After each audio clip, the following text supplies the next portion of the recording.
Brian Scalabrine, NBC Sports Boston and Sirius XM radio host. Scal, what's up, my man? My man, now I would have never thought that a good-looking guy like yourself would be on radio. You were built for TV. You got my suit game stepped up at least 2 notches, but you were telling me how to mix and match my colors, my handkerchief, my ties. Yeah.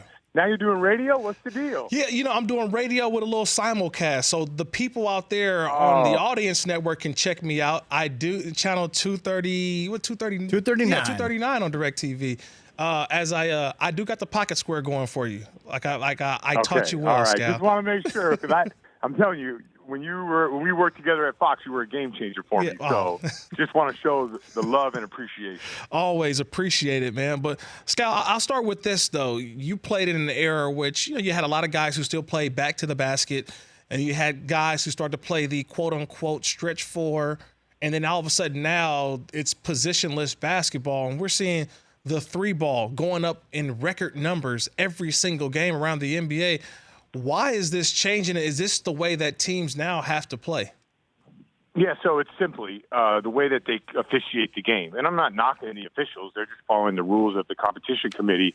But with the lack of contact, it doesn't make sense to post guys. It makes sense to run pick and roll for guards to get downhill. It makes sense for the Brooklyn Nets. I don't know if you watched that Brooklyn game the other night against Houston. For the Brooklyn Nets to put their head down and drive the ball over 60 times a game so they can get to the free throw line and get teams in the penalty and eventually just make it so teams don't defend anymore. And the NBA wants scoring up, and the only way to do it, you can come up with a million different rules. You want the scoring to go up. It all has to do with how you officiate the game. And I'm not saying they're soft. I'm not calling the players soft. I'm just saying it's a much different league as far as the physicality is concerned.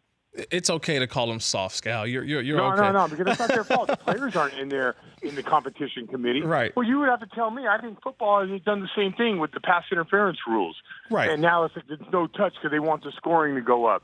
Like the wide receivers, I mean, maybe you think they're soft. I just think, hey, whatever the rules are, whatever the people want, that's what they're giving them. And if the people really, truly want high-scoring games, and that's what makes people happy, then the rules are going to stay what they are, and people are going to continue to shoot threes and run pick and roll. I know I can focus on the entire NBA with you because there's so many questions that I still have, and then I'll get to some Boston-type questions that you have to answer for me, Scal. But last night you mentioned that Rockets and Nets game, and James Harden has 58 points and his consecutive games above 30.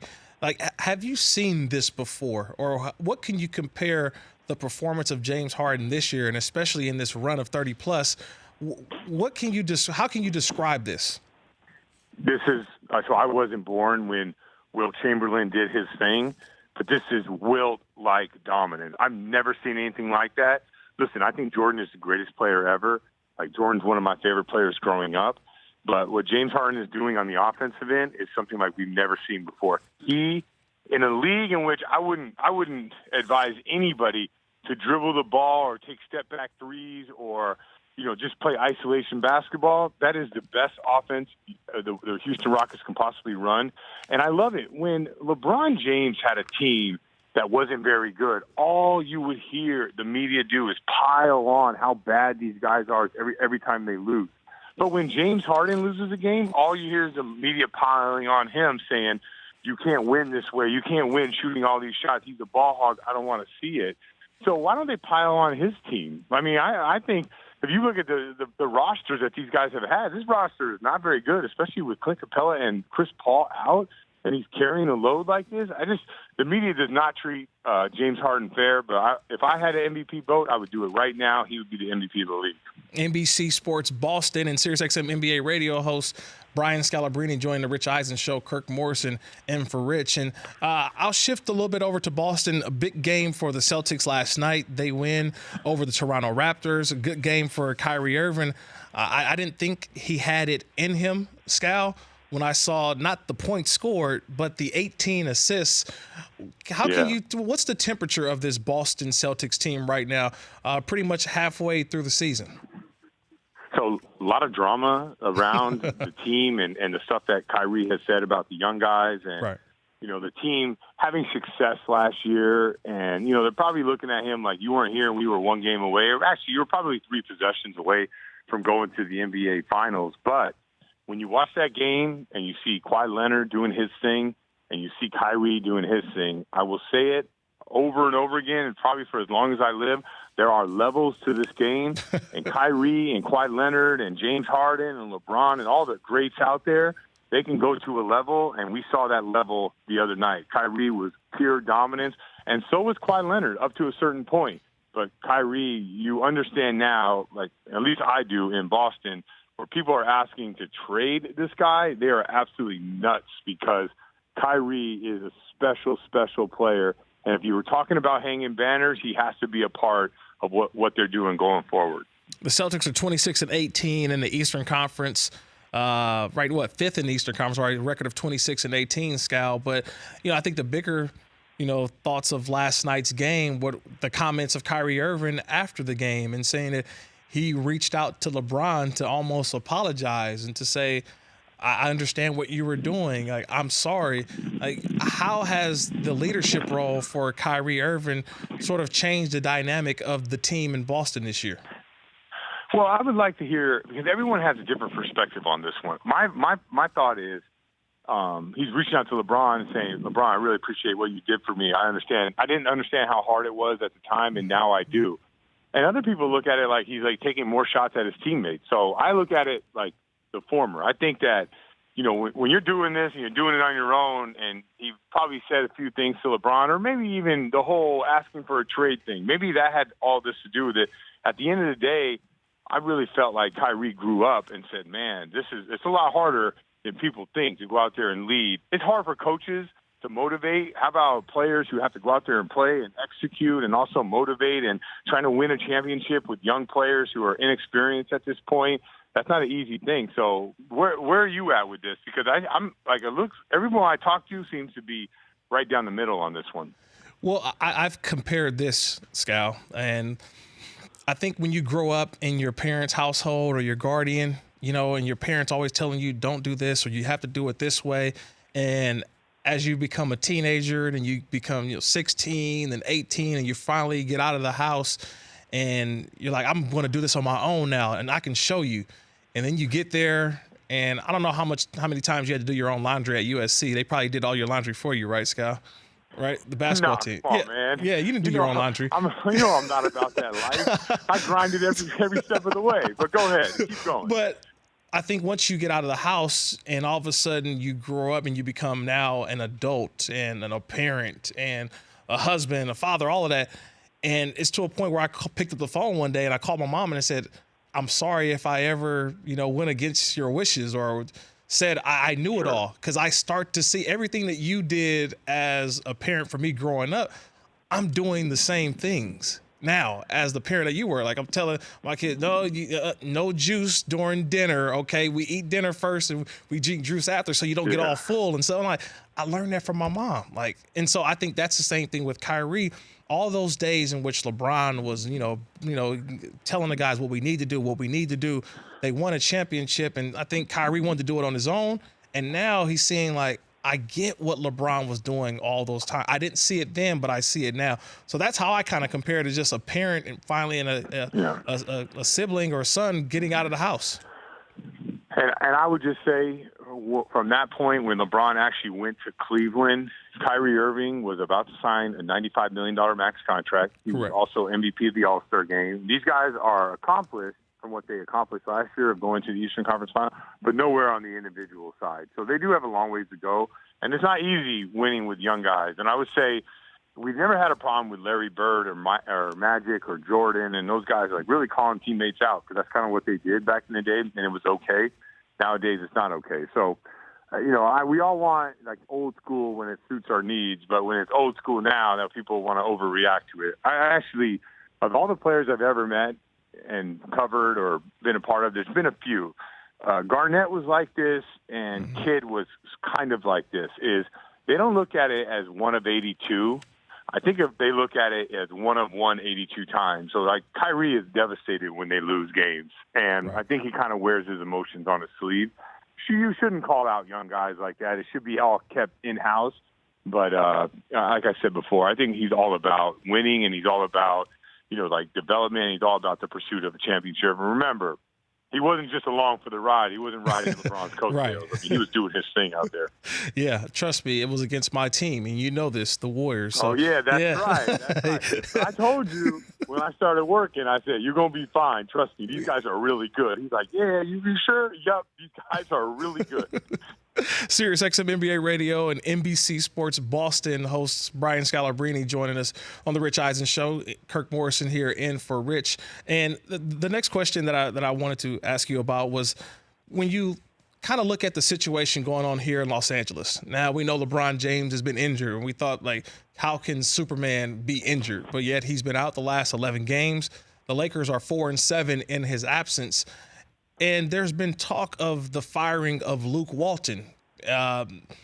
Is it fair to have those conversations with LeBron being out, or is it more to do with these young players are just not as good as people expected them to be, and how much LeBron has truly carried these young players?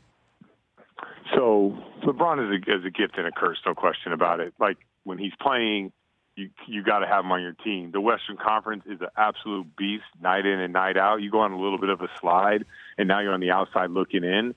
But also, he's if he's not, he's one of the top 5 greatest players of all time. So there's obviously a benefit of that for Luke Walton. I would say this, more than anything, whether they fire him, don't fire him, or any of that stuff, like, that's more, I think, more Magic Johnson, LeBron, and them figuring it out. Whether we decide, that's not really our decision. The one thing that really stood out is coaches have to answer questions about injuries every single day. How's this? How's that? Is he running? Is he not? Is he walking? Is he shooting? Is he shooting off the dribble? Is he sliding side to side? And for Rich Paul to come out there and say those things about, like, we don't care what anybody says. I mean, I'm paraphrasing, obviously, Right. some different type of language. We don't care what anybody says. We're going to do what we're going to do. Right. We're going to support our team when he's not traveling. I thought those comments would put Luke Walton in a really tough position, because it's basically saying to him, don't comment on my client. When the coach's job is basically comment on my client. Right, And we saw it last year with Greg Popovich when they kept asking him about Kawhi Leonard, and he finally said, well, go ask Kawhi's people. You think that Luke Walton has that option? Well, just go ask LeBron's people. He doesn't have the clout to say that. I'm saying that those comments by Rich Paul has put Luke in a really bad way moving forward. And if the media really liked Luke, they'd hook him up and not ask him a question about LeBron's injury.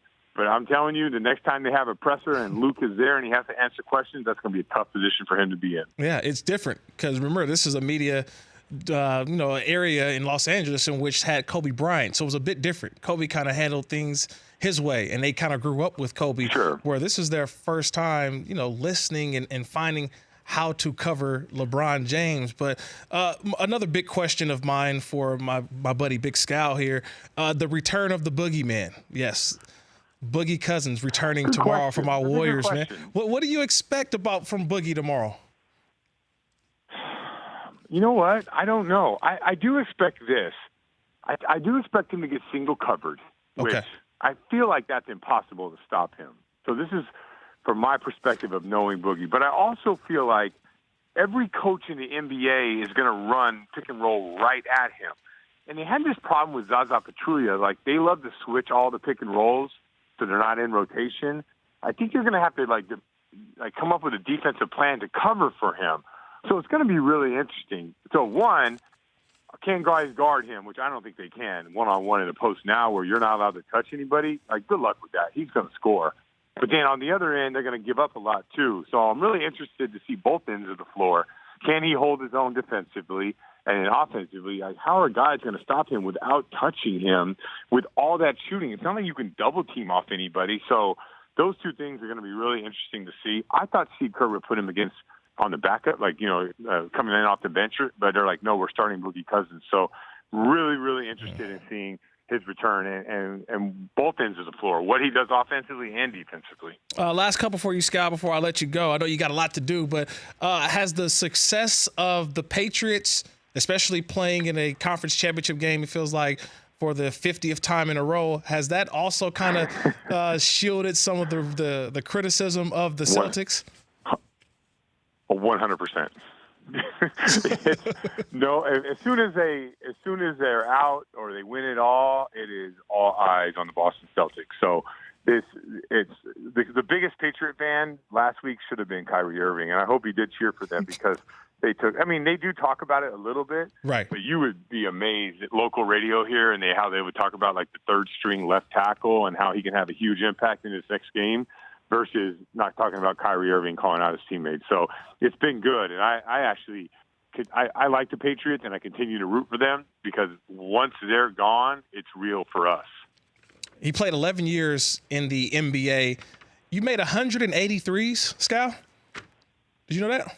For my career? Yeah, 183 pointers made. That's and like half a season now, right? Yeah, and a career. But you know what? What's that? You know what? This is what so I look at it like that and be like, man, I should have done better than that. Right. But I made more threes than Christian Laettner, which I thought he would have definitely crushed me on that. So I was actually pretty proud. The dude was on the dream team, and I got more threes than him. So is that what you're telling your kids now, huh? I made more threes than the guy on the dream 100%. team. 100%. It's all about the spin job, man. It's all about how you spin it. I bet you I got more threes than a lot of guys on the dream team. Okay. Hey, Scal, always appreciate the time, man. And I'll be watching you again in the Big Three, right? Next season. You coming back, right? Oh, yeah. Big Three, I'll be doing my thing. Averaging my good 4 points a game, but, trying to at least knock down 1 3 a game. I got you, Scal. Hey, man, appreciate the time and talk to you soon. You got it. All right, see ya. Brian Scalabrine of NBC Sports Boston and SiriusXM NBA Radio. The Rich Eisen Show, weekdays at noon Eastern on Audience.